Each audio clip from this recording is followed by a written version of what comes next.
Baik pemirsa, kita lanjutkan kembali diskusi kita malam ini. Pak Nurdin, Bang Indra, saya khawatir malah jangan-jangan Anda berdua melakukan upaya untuk sesuai dengan apa yang diperjuangkan oleh masing-masing kubu ini, kalau boleh saya sebutkan kubu. Jangan-jangan dasarnya juga nggak ada yang benar ini. Anda menggunakan dasar yang tidak, tafsirnya juga tidak sempurna, Anda juga begitu. Bagaimana Anda melihat situasi ini? Ya, kalau kita kan menjalankan aja perintah dari Undang-Undang Partai Politik ya. Kita daftarkan ke Kemenkumham, lalu Kemenkumham mengeluarkan surat, setelah itu kita jalan. Dan sampai nanti kita akan seperti itu. Kalaupun katakanlah ada proses hukum yang belum selesai, ya tentu kita akan hadapi terus sampai kapanpun gitu putusan hukum. Bukan menunggu secara, artinya tidak melakukan gerakan sampai putusan final dari Mahkamah Agung nanti misalnya itu sudah jelas seperti apa? Lama sekali. Ini bisa 5 tahun, bisa 10 tahun. Kenapa? Karena gugatannya juga banyak.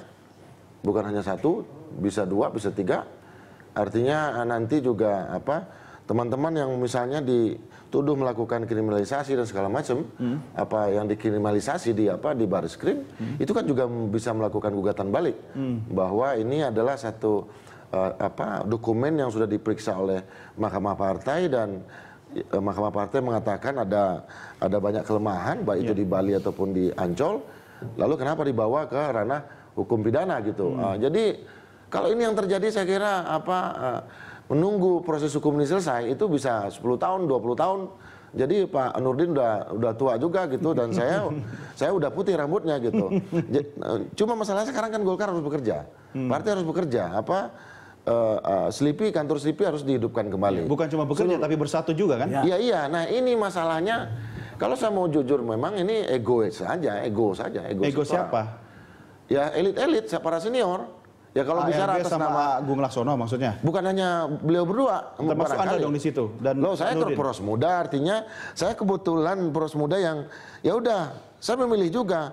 Ada teman saya ke sana, saya bilang saya di sini. Lalu posisi kita nggak ada masalah. Kita follower yang di sana asik, di sini juga asik, tidak ada persoalan dan kita mempertahankan. Itu malah menarik masing-masing anggota ke dalam konflik yang berkepanjangan. Ya karena bosnya dulu yang belum selesai. Oke, silakan. Senior ini yang belum selesai. Ini dasarnya kalau Munas Bali itu jelas, ada ART dengan seluruh peraturan turunannya itu jelas. Legal standing siapa yang melaksanakan dan legal standing para pelaksana.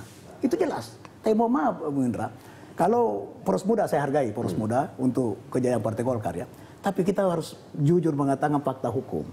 Munas Ancol maka partai jelas mengatakan adalah bahwa miskin legal standing. Itu legalitas. Nah, kenapa kami sekarang masih berjuang Bu Indra? Bukan karena ARB. Tapi untuk menegakkan ART. Bagaimana mungkin kita membiarkan Golkar partai besar yang akan melahirkan pemimpin di Republik ini lahir dari pemalsuan, lahir dari kebohongan. Itu yang kami lakukan. Nah, itu kami cita. Nah, ini terus saja. Itu yang membuat Anda melaporkan banyak pemalsuan. Ya, karena memang jadi gini, kita setelah keputusan Mahkamah Partai, setelah ada keputusan Menteri Hukum, kita lihat ada cacat hukum. Maka kita tertulis bukan nyelonong apa semua, tertulis kita bersuara resmi kepada Mahkamah Partai, minta berkas dokumen-dokumen yang memang kita bisa miliki. Siapapun dari yang pemohon dan tergugat berhak memiliki. Tanggal 4 Maret kita menyurat, minta dokumen itu. 5 Maret Pak Muladi menyerahkan dokumen itu kepada kita. Dokumen itu dokumen fotokopi, gitu. Yang diserahkan kita tapi distempel Mahkamah Partai. Nah, setelah ini kami undang 10 Maret DPD 1 se-Indonesia, DPD se-Indonesia yang legal, yang hasil musda, yang hasil Munas Riau, itu datang semua. Kita klarifikasi ini. Ini Anda hadir di Bali, ini mandatnya. Ketua Sekretaris, benar ada Ketua Sekretaris. Ini Anda hadir di Ancol. Oh, kami nggak hadir di Ancol. Ini mah ada kertas kop, ada kertas kop asli kami ini, stempel asli kami ini, itu dipalsu. Mereka yang menyatakan, bukan saya yang menyatakan. Oh, ini tantangan Anda. Oh, bukan. Dan sekarang Pak Indra itu sudah hampir 100 yang mengaku. 100 orang yang mengaku. 100 orang yang mengaku bahwa itu saya palsukan. Contoh saja, Pandeglang, sekretarisnya palsu wakil ketuanya. Sumenep, wakil ketua yang sudah meninggal 3 tahun yang lalu. tanda tangannya ada mana mungkin. Iya, itu lain lagi. Itu perkara lain lagi ya? Bukan perkara lain. Ya. Ini mendasari lahir Munas Ancol. Oh, Bagaimana tidak. Kita misalkan, kok tidak bagaimana? Lahirnya Munas Ancol itu bukan gitu. Kenapa saya hadir ke Munas Ancol? Karena saya anggap Bali bermasalah. Masalahnya di mana? Banyak hal. Tidak ada ADRT Partai Golkar tidak mengenal pemilihan aklamasi. Oh, nggak ada. Coba periksa. Loh, nggak ada, Pak. Nggak ada di Partai Golkar itu pemilihan secara langsung. Partai Golkar mengatakan bahwa calon dipilih. Jadi sekalipun hanya satu calon, itu harus dipilih lawan botol. Saya tanya. Coba. Munas Riau aklamasi tidak?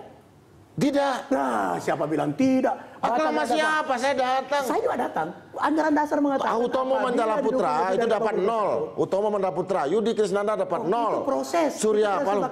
Lo buka. Harus dipilih. Sekalipun satu calon harus dipilih. Itu salah satu. Pemilihan atau penetapan? Pemilihan. Pemilihan. Proses. Ada harap proses pencalonan. Di dalam pencalonan. anggaran dasar rumah tangga jalakan. Ada. Apabila ada bakal calon yang telah mendapatkan kurang 50+1 dinyatakan terbesar karena bahasa anggaran dasar. Oh tidak, harus ada proses pencalonan. Itu bunyi ini tidak itu. langsung kami dukung, lalu langsung diaklamasikan. Itu begini, proses, bapak-bapak Pak. begini. Itu proses. Saya khawatir Ini salah satu hal yang menyebabkan Munas Ancol terjadi karena menganggap itu. Kedua rekayasa. Sebelum datang ke Munas Bali, semua DPD 2 itu harus dapat rekomendasi dulu DPD 1. Itu juga bisa kita gugat. Gugat aja. Iya kalau memang itu. Terus di Ancol apa ya pesertanya? Iya. Pesertanya apa coba? Yang tadi. Artinya kalau memang itu menjadi dasar, artinya seluruh peserta dan segala macam kepesertaan di Bali, kita juga bisa gugat. Kenapa tidak digugat? Iya, karena kita yang disahkan oleh Mahkamah Partai. Nah, itu masalahnya. Mereka sekarang yang membuat kita hadapin. Ya kan? Tapi habis itu kita juga bisa gugat. Tapi rekayasa berdasar ART. Ancol rekayasa berdasar pemalsuan. Itu bedanya, Bung. Itu bedanya. Rekayasa berdasarkan ADRT. Saya baru tahu itu. Misalnya gini. Ya. ADRT mengatakan apabila dukun 5 baca itu anggaran dasar, anggaran rumah tangga. Apabila ada bakal calon, belum calon, didukun lebih 50+1, dinyatakan terpisah kalkulasi, belum calon itu anggaran dasar. Baru misalnya ketua umum MKGR tidak bisa masuk, saya deputi sekjen MKGR. Lalu yang mewakili MKGR di sana siapa? Maksudnya yang tidak lain. bisa masuk, tidak boleh, tidak bisa. Tidak bisa masuk, dilarang Ini masuk. benar, ini nggak benar. Kemudian yang duduk di depan siapa? Ini nggak benar. Yang memberikan suara siapa? Ini nggak benar. Saya waktu sidang Mahkamah Partai, saya minta kepada Priok hadir. Priok kapan Anda datang? Siapa yang bawa mandat Anda? Siapa menerima Anda? Buktikan sekarang. Nggak bisa ngomong tuh, Priok. Ya ini salah contoh. Ini masalah-masalah yang ada dalam tubuh partai. Dan dalam Munas tidak ada seorang KGR. Dan begini, bapak-bapak. Bali satu-satunya itu yang kan Munas sudah terjadi. Artinya kalau memang Bang Indra dan kawan-kawan tidak setuju terhadap proses Munas, artinya fokus ketidak sudah ada itu pada pelaksanaan Munasnya, bukan dengan melakukan. Kalau kita nganggap sebelum Munas Bali itu ketua umum dan sekjen itu diberhentikan dari DPP Partai Golkar dari rapat pleno. Dan itu sah. Yang bertiga siapa? Dari rapat pleno DPP Partai Golkar. Berapa orang? Oh, berapa orang? Itu pleno loh. Bisa kita buka.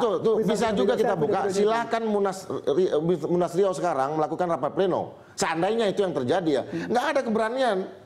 Kalau memang mengatakan bahwa Munas Riau sah, itu rapat pleno dong. Kita lihat di sana 300 orang. Kita rapat pleno. Siapa yang benar-benar menguasai forum rapat pleno? Munas kapan? Ini kan dikatakan sekarang bahwa adalah pasca putusan PT UN dikatakan bahwa sekarang yang berkuasa kembali ke Munas Riau. Silakan rapat pleno. Begini. Misalnya. Artinya kalau kita bisa berhentikan lagi. Bisa mempermasalahkan lagi yang Rio Iya, artinya kalau ini yang terjadi. Lalu Munas yang benar yang mana dong? Ya makanya. Kita tidak lakukan itu karena kita tak asas. Kita ke pengadilan. Mari kita ke pengadilan. Iya. Yang Anda tadi katakan bahwa di Munas bawa itu. Kan banyak pernyataan yang kita dengar. Bawa bukti ke pengadilan karena kami punya bukti. Kami tidak bicara sembarangan. Loh, kita juga bawa bukti. Anda bisa gugat saya secara pidana kalau saya berita bohong. Itu saya suruh Anda. Saya bawa ini. Ya tapi menurut saya ini partai politik yang memang banyak sekali persoalan di tubuh partai. Saya tahu hitam putihnya Partai Golkar, tapi baru kali ini pimpinan partai politik mengkriminalisasi kadernya. Setelah mereka dipecat di Bali. Maksudnya siapa ini? Mengkriminalisasi di mana?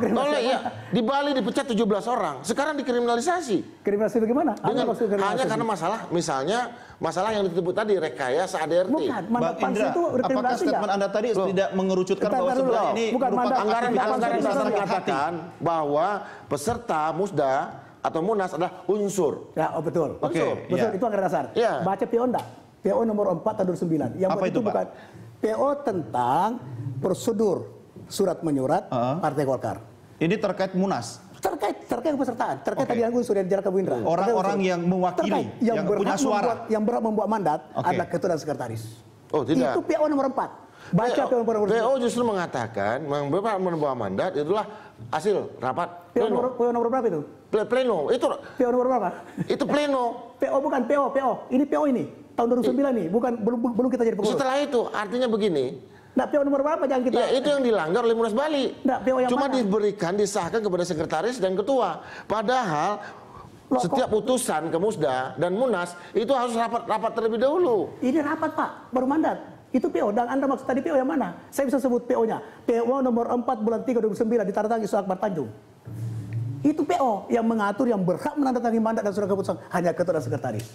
Dan itu yang berlaku di Bali, Bu Oke, Indra. baik. Bukan ini soal peserta, bukan soal Ini peserta, kan Iya. katanya peserta unsur. Unsur kan? Unsur anggaran dasar dijelaskan lagi dalam PO nomor 4. Begitu. Itu jelas. Coba baca Bu Indra, kalau tidak Iya, boleh dan saya kasih. saya mau mengatakan begini, itu terlalu teknis ya kalau kita lari ke sana, Bukan lari ke teknis, ini sini. bukan teknis. Ini tata cara orang ikut Munas. Iya. Yang berhak datang Munas tidak semua Tapi orang. juga tata cara Munas. Bukan, ini anggaran dasar ini. Turun anggaran dasar namanya PO, Pak. Peraturan organisasi. Ada tata tertib. PO ini tetap tidak boleh melanggar PO. PO tidak boleh anggaran dasar. Ini yang berhak mengikuti. Munas itu adalah unsur. Itu yang mana unsur? Ini Ada dari mendapat hulu ke mandat. hilir. Dari ya? hulu ke Oke, hilir. baik, Bapak-bapak kita break dulu. Kita lanjutkan sampai berikutnya. Pemirsa kami segera kembali sesaat lagi. Tetap bersama kami.